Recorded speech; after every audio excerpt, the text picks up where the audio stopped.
Multiple மெம்பர்ஸுக்கிட்ட இருந்து வரக்கூடிய இமெயிலுக்கு இந்த மாதிரி ஒரு ஃபில்டர்ஸ் போடணும் அப்படின்னா ஜிமெயிலில் எப்படி போடுறது அப்படிங்கிறத தான் இந்த வீடியோவில் நம்ம பார்க்க போகிறோம்.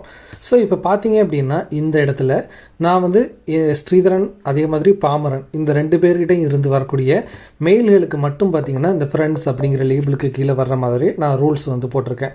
ஸோ இந்த மாதிரி நீங்கள் உங்களுடைய ஃப்ரெண்ட்ஸ் அதே மாதிரி உங்களுடைய ஆஃபீஸில் நீங்கள் வேலை பார்க்குறீங்க, இல்லை ஏதாவது ஒரு இம்பார்ட்டண்ட் கிளைண்ட்ஸ் இருக்காங்க, ஸோ அந்த மாதிரி ஒரு மல்டிபிள் பர்சன்ஸ்ட இருந்து வரக்கூடிய இமெயில்ஸை ஒரு குரூப்புக்கு கீழே இந்த மாதிரி கொண்டு போகணும் அப்படின்னா நீங்கள் இந்த டுட்டோரியலை ஃபாலோ பண்ணீங்க அப்படின்னா ரொம்ப ஈஸியாக பண்ணிட முடியும். இதை எப்படி பண்ணணும் அப்படின்னா ரொம்ப ஈஸியாக பண்ணலாம். நீங்கள் இந்த சைடு போனீங்க அப்படின்னா, அதாவது ரைட் ஹேண்ட் சைடு போனீங்க அப்படின்னா உங்களுக்கு செட்டிங்ஸ் அப்படின்னு சொல்லிட்டு இருக்கும். இதை கிளிக் பண்ணுங்கள். இதுக்கு கீழே சி ஆல் செட்டிங்ஸ் அப்படின்னு சொல்லிட்டு இருக்கும். அதை கிளிக் பண்ணுங்கள். இப்போ நீங்கள் பார்த்தீங்க அப்படின்னா இங்கே ஃபில்டர்ஸ் அண்ட் பிளாக்டு அட்ரஸஸ் அப்படின்னு சொல்லிட்டு இருக்கும். ஸோ இதற்கு கீழே தான் நீங்கள் ஜிமெயிலில் க்ரியேட் பண்ணக்கூடிய அந்த ஃபில்டர்ஸ் ரூல்ஸ் எல்லாமே இதுக்கு கீழே தான் வரும். ஸோ இப்போ நீங்கள் எப்படி பண்ணணும் அப்படின்னா ஜஸ்ட்டு க்ரியேட் நியூ ஃபில்டர் அப்படின்னு சொல்லிட்டு இருக்குது பார்த்தீங்களா, இதை கிளிக் பண்ணுங்கள். இதை கிளிக் பண்ணிவிட்டு இப்போ யார்கிட்ட இருந்து நீங்கள் வர எந்த இமெயில்ஸ் எல்லாம் நீங்கள் ஒரு குரூப்புக்கு கீழே கொண்டு போகணுமோ அந்த இமெயில்ஸ் எல்லாமே உங்கள்கிட்ட இருக்கும். ஸோ இப்போது எப்படி பண்ணணும் அப்படின்னா, இப்போது இந்த மாதிரி இந்த ஃபஸ்ட்டு மெம்பர் அது பார்த்தீங்க அப்படின்னா கமாவாக தான் போட்டிருக்கோம். நீங்கள் என்ன பண்ணுங்கள், அந்த கமாவை எடுத்துருங்க. அந்த கமாவை எடுத்துகிட்டு ஸோ ஸ்பேஸ் கொடுத்துட்டு ஆர் சிம்பிள் அப்படிங்கிறத போடுங்க. ஆர் அப்படிங்கிறத போட்டுட்டு மறுபடியும் ஸ்பேஸ் கொடுத்துட்டு அடுத்த இமெயில் ஐடியை டைப் பண்ணுங்கள்.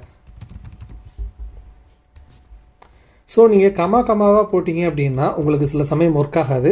நீங்கள் இந்த மாதிரி ஆர் ரூல்ஸை பயன்படுத்தினீங்க அப்படின்னா இது ஈஸியாக ஒர்க் ஆகும். இப்போது க்ரியேட் ஃபில்டர் அப்படின்னு சொல்லிட்டு கொடுத்தீங்க அப்படின்னா உங்களுக்கு இந்த மாதிரி ஒரு ஆப்ஷன் வரும். இப்போது எந்த லேபிளுக்கு கீழே நீங்கள் கொண்டு போகணும் அப்படிங்கிறத இந்த இடத்துல சூஸ் பண்ணணும். இப்போ உங்களுக்கு நியூ லேபிள் வேணும் அப்படின்னா நியூ லேபிள் கொடுத்துட்டு நான் ஏற்கனவே ஃப்ரெண்ட்ஸ் அப்படிங்கிறத கொடுத்ததுனால ஃப்ரெண்ட்ஸ் 1ன்னு சொல்லிட்டு கொடுக்குறேன். க்ரியேட் அப்படிங்கிறத கொடுத்துருங்க. இப்போ பார்த்தீங்க அப்படின்னா இந்த லேபிள் கிரியேட் ஆகி அப்ளை லேபிள் இருக்குது.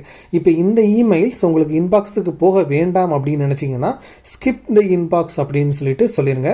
ஸோ டைரெக்டாக இமெயில் பார்த்திங்கன்னா இந்த குரூப்புக்கு கீழே போயிடும். மெயின் இமெயில் அதாவது மெயினோட இன்பாக்ஸில் பார்த்திங்கன்னா அது இருக்காது. ஸோ அதே மாதிரி பார்த்தீங்க அப்படின்னா இந்த இடத்துல நீங்கள் பார்த்தீங்க அப்படின்னா எக்ஸிஸ்டிங்காக இந்த ரூலை ஃபாலோ பண்ணி எத்தனை இமெயில்ஸ் உங்கள்கிட்ட மேட்ச் ஆகுது அப்படின்னு சொல்லிட்டு இருக்கும்.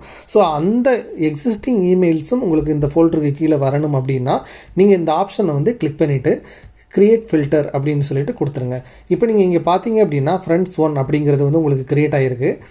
அதுக்கு கீழே பார்த்தீங்கன்னா உங்களுக்கு தெரியும் இதே ரூல் தான் நான் இங்கேயும் போட்டிருக்கேன். ஸோ 7 சொல்லிட்டு காட்டுறதை உங்களுக்கு பார்க்க முடியும்.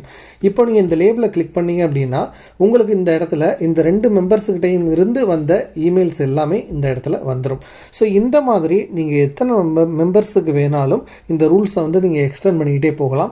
எல்லாருக்குமே பார்த்தீங்கன்னா ஆர் அப்படிங்கிற அந்த ஃபங்க்ஷனை யூஸ் பண்ணி நீங்கள் ஆட் பண்ணிக்கிட்டே இருங்க. ஸோ இந்த வீடியோ கண்டிப்பாக உங்களுக்கு யூஸ்ஃபுல்லாக இருந்திருக்கும் அப்படின்னு நான் நம்புகிறேன். ஸோ நம்ம சேனலை சப்ஸ்கிரைப் பண்ணி தொடர்ச்சியாக வீடியோக்களை வாட்ச் பண்ணுங்கள். யூஸ்ஃபுல்லான வீடியோஸ் தான் நம்ம சேனலில் எப்போவுமே போட்டுட்ருக்கோம். ஸோ தேங்க்ஸ் ஃபார் வாட்சிங். இது ஸ்ரீ டெக் டாக்ஸ். நான் உங்கள் ஸ்ரீதரன். வணக்கம்.